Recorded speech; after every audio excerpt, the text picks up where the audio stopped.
नमस्कार, मी भाग्यश्री पाठक. मार्केट आणि मी हा सोप्या मराठीतून शेअर मार्केट समजावून सांगण्याचा माझा एक उपक्रम आहे. आज अमेरिकन मार्केट मंदीतच होतं. त्यांची जी तेजीची रॅली खूप झाली, शेवटी जे ब्रोकर्स आहेत, रेटिंग एजन्सीज आहेत, त्यांनी लोकांना सांगायला सुरुवात केली की सावध राहा, जर मार्केट पडू लागलं तर धोका होईल, एवढी त्यांच्याकडे रॅली झाली. त्या रॅलीने आता थोडासा 2 दिवस पॉज घेतला आहे असं दिसतं आहे. चायनीज टेक्नॉलॉजीचे शेअर होते ते मात्र वाढले. अलिबाबा AI मध्ये गुंतवणूक वाढवणार आहे.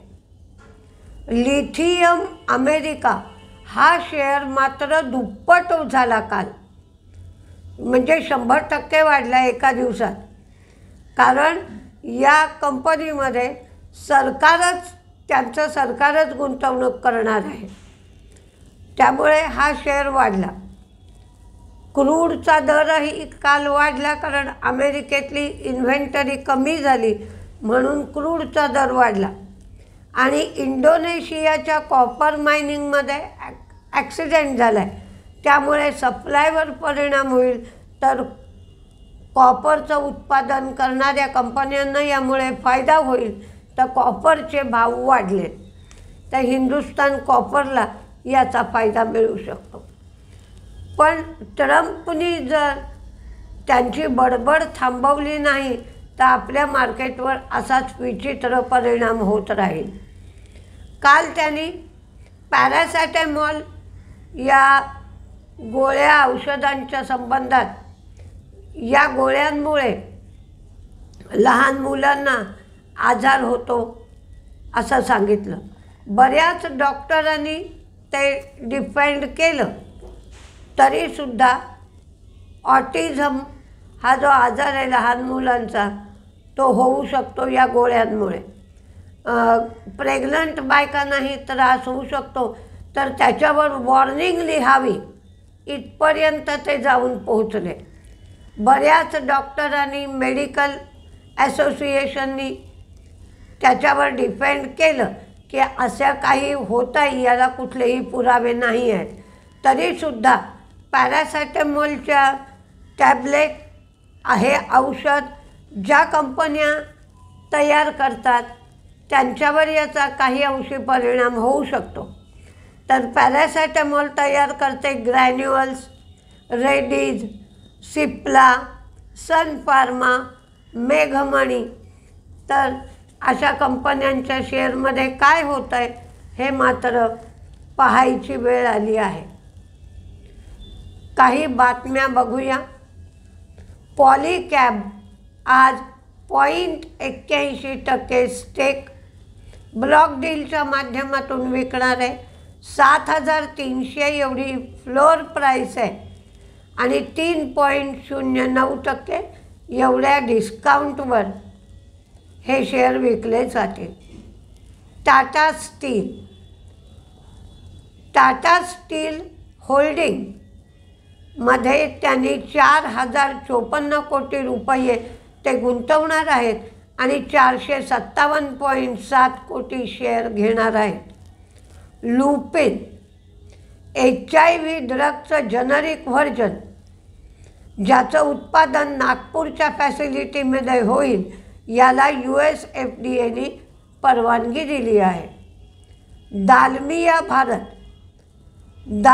भारतला 377.26 कोटीच्या जमिनीवर EDने अटॅचमेंट केली आहे, प्रोव्हिजनल अटॅचमेंट. त्यामुळे दालमिया भारत मंदीत जाऊ शकतो. ग्लेनमार्कच्या सबसिडियरीनी हेनग्रुई फार्माबरोबर लायसेन्सिंग डील केलं आहे. त्यांनी 2 औषधांसाठी हे डील केलेलं आहे. ग्लेनमार्क $18 मिलियन अपफ्रंट पेमेंट करेल. $1.093 बिलियन माइलस्टोन पेमेंट करेल आणि रॉयल्टीसुद्धा देईल.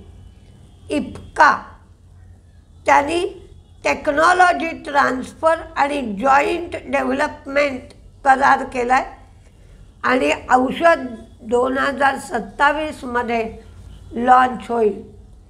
ॲक्झोनोबल काल जे ब्लॉक डील झालं, या ब्लॉक डीलमध्ये निपॉन इंडिया आणि WF Asian smaller companies fund हे बायर होते. आज कदाचित ॲक्झोनोबलमधले स्टेक किंवा शेअर्स चांगल्या लोकांनी घेतलेले असल्यामुळे शेअर तेजीत राहू शकतो. बिर्ला कॉर्प RCCPL हे युनिट त्यांना एक limestone ब्लॉकसाठी preferred bidder ठरलेत. Birla Corp हा ब्लॉक तेलंगणामध्ये आदिलाबाद जिल्ह्यात आहे आणि हा ब्लॉक 3.38 स्क्वेअर किलोमीटर्सचा आहे. 87.05% एवढं रेव्हेन्यू शेअरिंग राहील. त्यामुळे बिर्ला कॉर्प तेजीत राहू शकतो. न्यू जेन UKच्या आर्मनी 4.22 मिलियन युरोचं 5 वर्षाचं मास्टर सर्व्हिस ॲग्रीमेंट TCS बरोबर केलं आहे. पुना गाडगीळ यांनी कोल्हापूरला स्टोअर उघडलं आहे. आता त्यांची 60 स्टोअर्स झाली आहेत. SMC ग्लोबल ह्यांनी एकास एक बोनस जाहीर केला आहे. इथॉस हैदराबादच्या नेक्सस मॉलमध्ये नवीन ब्युटिक उघडलं आहे. आता त्यांची 83 ब्युटिक झाली. पेनन्शिया बायोटेक निकोमॉम या ब्रँडखाली 100% toxin free baby skin care range आणि infant milk substitute start prime या ब्रँडखाली त्यांनी लॉन्च केला आहे. त्यामुळे पेनन्शिया बायोटेकसुद्धा तेजीत राहू शकतो. गुजरात पिपावाव यांनी ONGC बरोबर करार केला आहे 5 वर्षासाठी.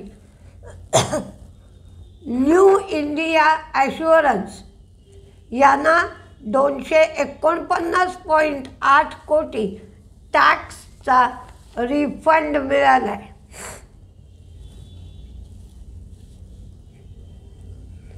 टाटा मोटर्सच्या बाबतीत मात्र जो सायबर अटॅक झाला आणि JLRचं उत्पादन त्यांनी थांबवलं, पण या बाबतीत अशी एक बातमी ऐकू येते की या अटॅकच्या धोक्याच्या संदर्भात कोणताही विमा उतरवला नव्हता. त्यामुळं सगळं नुकसान कंपनीलाच सोसावं लागेल. म्हणून टाटा मोटर्सचा शेअर मंदीत राहू शकतो. आज तेजी मंदीत कुठले शेअर राहतील हे पाहूया. क्रूडचा भाव वाढला आहे, पुन्हा 69.14च्या लेवलला गेला आहे. म्हणून ऑइल इंडिया ONGC हे शेअर तेजीत राहू शकतात. आधी तेजीतले शेअर बघूया. Tata consumer, Jubilant food, Fineotex, Gujarat Pipavav, Radico Khaitan, ONGC, oil India, Infosys, Ipca lab, Larsen Toubro, Lupin, Gland pharma, Glenmark, credit access Grameen, Nippon life AMC, AkzoNobel, Paradeep phosphate. Paradeep फॉस्फेटमध्येही काल लार्ज ट्रेड झाला आणि त्याच्यामध्ये 20 लाख शेअरची खरेदी झाली. काल शेअर तेजीतच होता. Hindustan Copper, CRISIL, Muthoot, Manappuram, Power Grid, Hindustan Zinc, Hindalco मेटलमध्ये तेजी राहीलच, कारण डॉलर इंडेक्स कमी होतोय. RBL bank, Sun Pharma, State Bank, Newgen Software, Birla Corp, HUL. काल FMCGमध्ये काही अंशी तेजी दिसत होती. कॅनरा बँक, हिंदाल्को, केन्स, अंबर आणि झॅगन हे सगळे शेअर तेजीत राहतील. तर मंदीमध्ये टाटा मोटर्स, दालमिया भारत, टेक महिंद्रा आणि इंडियन हॉटेल. तर 2-3 दिवस झाले शुक्रवारपासून मार्केट मंदीतच चालू आहे. पण आज एक्सपायरी असल्यामुळे काय काय होत आहे हे बघावं लागेल. तर मार्केट आज काळजीपूर्वक करा. चांगला शेअर पडू लागला तर शॉर्ट टर्म ट्रेड करण्यासाठी थोडीफार गुंतवणूक करता येईल. पण जास्ती वेळ थांबू नका. लिमिटेड प्रॉफिटमध्ये बाहेर पडलात तर शॉर्ट टर्म ट्रेडमध्ये चांगले पैसे मिळू शकतील. बघूया काय काय होतं आहे. नमस्ते.